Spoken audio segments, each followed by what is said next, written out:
નમસ્કાર દર્શક મિત્રો, આપ જોઈ રહ્યા છો કેબીસી ન્યૂઝ। હવે જોઈએ અગત્યના સમાચાર। જસદણ ડેપોમાં ફરજ બજાવતા શ્રી કેમ ઝાલા ડ્રાઈવરને સસ્પેન્શન કરવામાં આવ્યા। કેબીસી ન્યૂઝ મારફત વિગતવાર સમાચાર જણાવીએ કે રાજકોટ ડિવિઝનના જસદણ ડેપો ખાતે ડ્રાઈવર તરીકે ફરજ બજાવતા કર્મચારી કેમ ઝાલાને રાજકોટ વિભાગીય નિયામકએ સોશિયલ મીડિયામાં મુકાતી પોસ્ટ સામે ઔદ્યોગિક શાંતિ જોખમાતી હોવાના આરોપ હેઠળ સસ્પેન્શન કર્યા। આ સસ્પેન્શનના પગલાંથી કામદારોમાં રોષની લાગણી ફેલાઈ ગઈ છે। નિગમ કામદારોના પ્રશ્નોનો ઉકેલ લાવતું નથી। સંકલન સમિતિ અવારનવાર વહીવટ સાથે મિટિંગો કરે છે। આ મિટિંગોમાં થયેલા કરાર મુજબ નિગમ જ્યારે અમલ કરતું નથી ત્યારે કામદારોમાં એક રોષ વ્યાપે છે।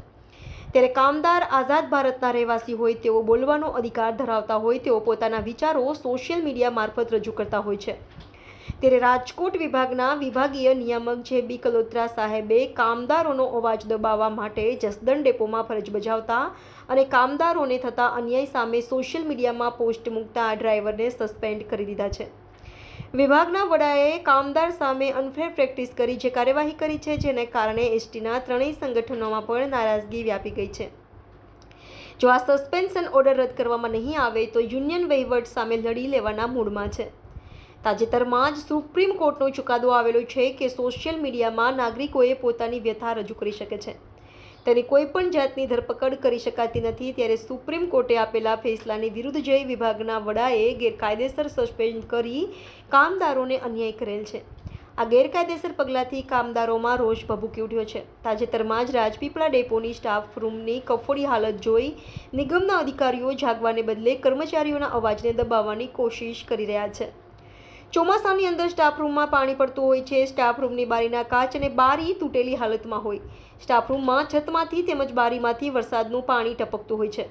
કર્મચારીઓ આખી રાત ગાડી ચલાવીને આવતા હોય અને આરામદાયક સ્ટાફ રૂમમાં સૂવા ન મળતું હોય, રૂમમાં ગંદકી, સ્વચ્છતાનો અભાવ હોય, આવી અનેક વિકટ સમસ્યાઓથી પીડાતા એસટીના કર્મચારીઓ જ્યારે સોશિયલ મીડિયાનો સહારો લે છે ત્યારે ઔદ્યોગિક શાંતિ જોખમાય છે તેવા આરોપ નીચે તેઓને સસ્પેન્ડ કરી તેઓના અવાજને દબાવવાની કોશિશ નિગમ દ્વારા થઈ રહી છે।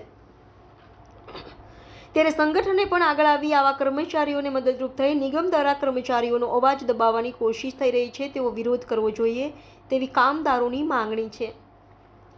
એસટી નિગમ વિસંગતતાનું ઝાડ છે। એસટીના દરેક નાના મોટા કાર્યોમાં પુષ્કળ વિસંગતતા ઉડીને આંખે વળગે છે। કામદારોને પૂરતો ન્યાય મળતો નથી। સંગઠન ગોકળગાયની ગતિએ આગળ ચાલી રહ્યું છે ત્યારે નિગમના કર્મચારીઓની સહન શક્તિ ઘટતી જાય છે, ત્યારે તેઓ સોશિયલ મીડિયાનો સહારો લે છે। નિગમમાં વિસંગતતા દૂર ન કરનાર અધિકારીઓ સામે કે કામદારોને સ્ટાફ રૂમમાં પૂરી સગવડતા ન આપતા ડેપો મેનેજરો કે વિભાગીય નિયામકોની સામે કોઈ પગલાં લેવાશે ખરા? તેઓને ક્યારેય સસ્પેન્શન કરાશે ખરા કે ફક્ત નાના કર્મચારીઓ જવાબદાર રહેશે તેવું ચર્ચાઈ રહ્યું છે। રિપોર્ટર મુસ્તાકભાઈ મેઘાણી, કેબીસી ન્યૂઝ, ભાવનગર। કેબીસી ન્યૂઝને લાઇક, શેર, સબસ્ક્રાઇબ કરો, બેલ આઇકન પ્રેસ કરો જેથી આપને નોટિફિકેશન્સ મળતી રહે।